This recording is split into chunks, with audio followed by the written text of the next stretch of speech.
Hello everyone, hope you're well, hope you've had a good week. Sorry I've not been on much. I've had a lot of family time this week. My partner's back's been bad, so I've had to care a bit for her, um, which is quite hard. You don't realise how much your partner does for you. Uh, so yeah, I appreciate what she does for me. She's awesome. It's just hard when she's got a bad back, and it happened when my daughter was off school as well. So half term and trying to work on me nights, me twilight shift. It's been a fun week. But yeah, as a comment I wanted to get back to for a while, it's for a guy called Guyherenow. We'll just call him Guy. He, on my first video, he asked about what about legal migration, and that we're being pushed into a small minority. And he's right. I didn't realise how much legal immigration was happening. It's gone up the past 2 3 years quite a lot. It's gone up nearly 40% since 2019, which is quite scary. What's really scary is the fact that the birth rate of British citizens is going down. That is a big warning sign. Myself, I wanted loads of kids. I've got one daughter, she's incredible. But with the cost going up, when we had her, everything was so expensive that we sort of thought we'll get everything sorted and settled first, and then we'll have another one. But it's been 9 years now. In fact, she's 10 in March, which is terrifying. We still want to have another child. We're just trying to figure out. Obviously, at one point it was focus on Roshi and going to private education, but now it's not. But I'll stick to what I'm here for, which is immigration. Sorry, Guy. Yeah, so I didn't realise how much legal migration was happening, and I can see your concern. It is worrying. Um, but what I think the problem with that is the fact that a lot of people aren't working. Now, hear me out. Don't go, oh my god, this guy's delusional. I'm not trying to be delusional or anything. I've got to look at everything that's happening, and the way we look at everything as well. So the illegal migration is illegal and it shouldn't be happening. They should be sent back on a boat to France. I'm sure a lot of people that watch this agree. Whether you're on the left or the right, you've got to understand that illegal migration is illegal and it shouldn't be happening. We've got people on the streets, we've got families of working class that are now going to food banks to feed their own children. Every school you go to's got a a funding where people can donate food for families that are struggling. There's a clothes bank for people that can pass down the used clothes for children that can have school uniform. This is stuff that shouldn't be happening in our country, and it's happening so much more now. We've got food in shops that have tags on, like gammon, beef, steaks, stuff like that are £5. It's bonkers. That's a sign of a bad economic system. That is a sign that people are breaking the law and going against the rules, and they're doing things that they have been brought up to know that they are wrong. These people are doing it to survive. So we should not be allowing anyone to be coming into our borders illegally. That's that said. Legal migration, okay, I understand that there's a lot of people coming over legally. Now, my opinion, okay, and not everyone will understand or will accept this or agree with me, which is completely fine. Please comment below, because I am trying to learn and figure things out myself, but this is how I see it. It shot up a lot, especially after what happened in 2020. Now, in my job alone, for the past 2 years, I see a lot of people wanting to work less, but they still want all the fancy things in life. So they want a new car, they want this, they want that, but they just don't want to work for it anymore. So a lot of people are getting lazy, but still want to consume and get the best things that they can get to compete with the friends, the families, the neighbours, you name it. That's just what we've always done. They've got a nice car, we need to one up on them. It's bonkers, that way of life, but everyone's like that. And unfortunately, consumerism is built into everyday life. Every 5 bloody minutes on a YouTube video, you're getting sold stupid lightsabers that are told can set things on fire, but then they're great for putting on your bike at night. And they can see up to 2 miles. None of that makes sense. Why would you have a bright light on a push bike going down the road, blinding people in cars? But everyone listens to it, and everyone feels like they need to get one. No, stop buying things that you don't need.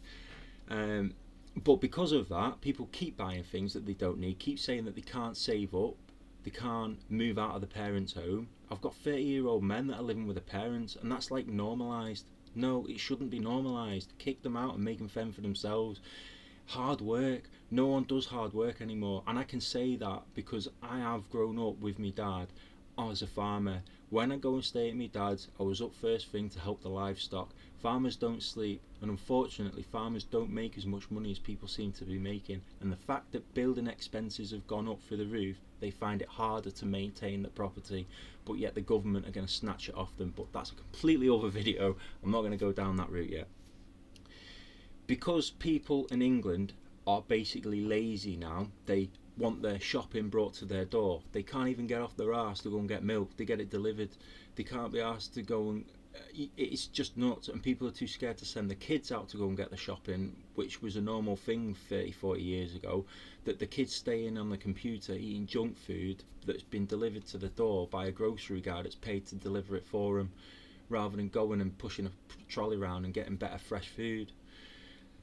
Because of this, because England's gone lazy, because we're all consumers, no one wants to work, everyone wants fancy stuff, we're all in debt, and we go to work to pay for things we don't own because it's been created and pushed down on us. Now people have managed to play the benefit system, so less people are working and more people are having to work to pay for those people, which shows bad economic growth. It's bad. Hardly anyone wants to work anymore. No one wants to chip in and help build a better economy. So what they do is put a bandage on it, a little plaster to hide that fact. Put a plaster on it, stop the bleeding, but don't actually look at the cause of the problem. What we'll do is we'll get more people into the country that do want to work, that will get more money out of our country than they would at their home country. So now people are coming from different parts of Europe and around the world because there's more money in this country, except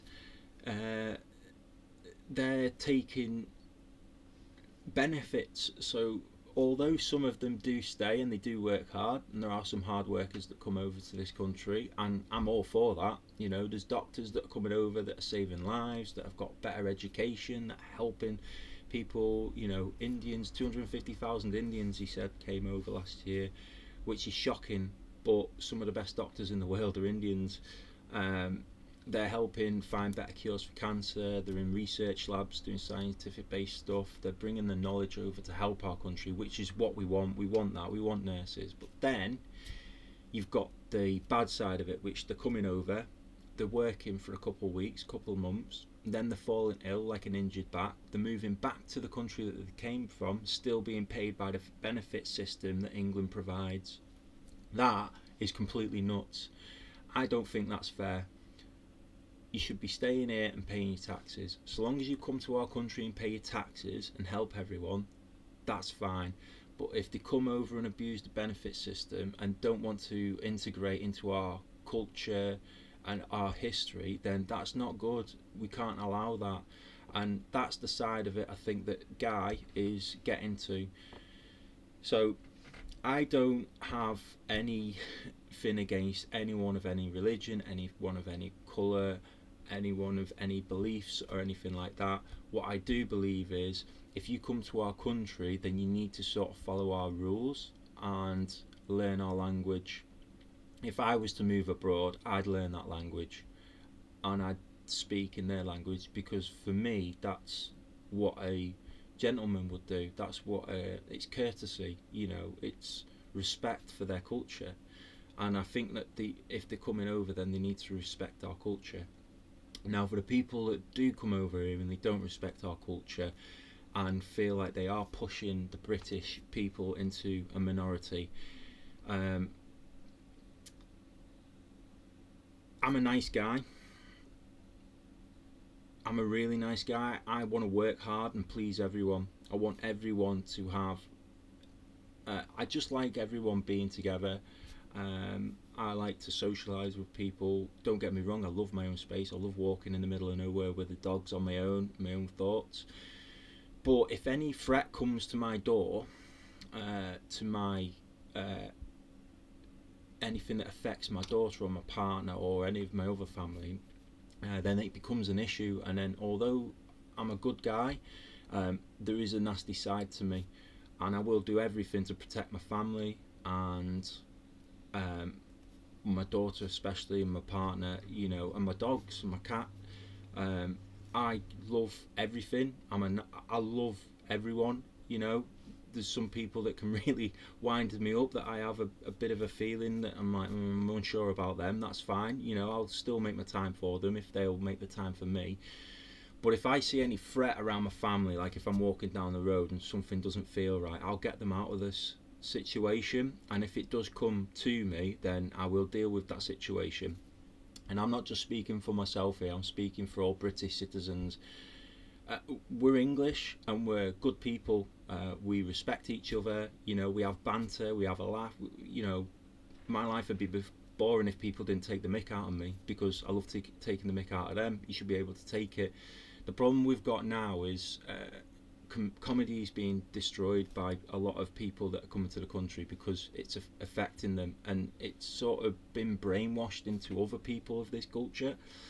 And now they're turning against the history of England and what we've grown up believing in, like our history and science, biology. It's male and female.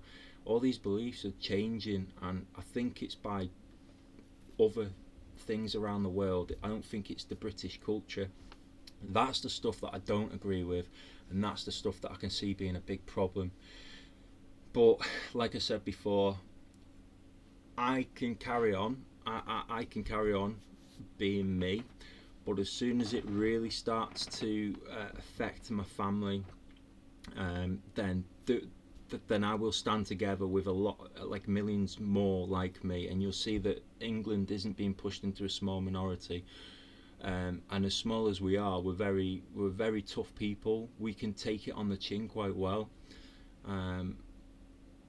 but there's only so far you can corner a British person.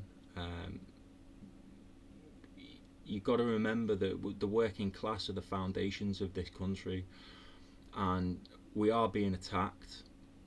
I think what's happening at the moment is scary, but the time will come where people will have to stand up. But it's not yet. We just need to carry on doing what we're doing, stick together, stand by each other, keep discussing concerns and situations. And we know that immigration is a problem. How do we stop it? Well, we need to get seats in Parliament. We can't go out rioting. I didn't agree with any of the rioting. I thought it was bad. It was weak-minded men, easily led, and given a reason to go and smash up walls and set fire to hotels. I mean, it's absolutely nuts. You don't do stuff like that. But going off topic again there, we just need to stick together. That's what I keep saying in most of my videos. I think everyone needs a break off social media. It can eat away at you. It can really bring a downer on your life. But we need to start talking about solutions. So Guy, if you watched this all the way through, what would you do to stop it? Me personally, I voted for reform. Alright, they're being a pain in the arse at the moment, but at the same time they've got the similar views to what I have, and they're going to make more of a dent in what's happening than us getting upset on social media and really not talking about solutions. My solution though is keep reforming. They'll have a better leader one day.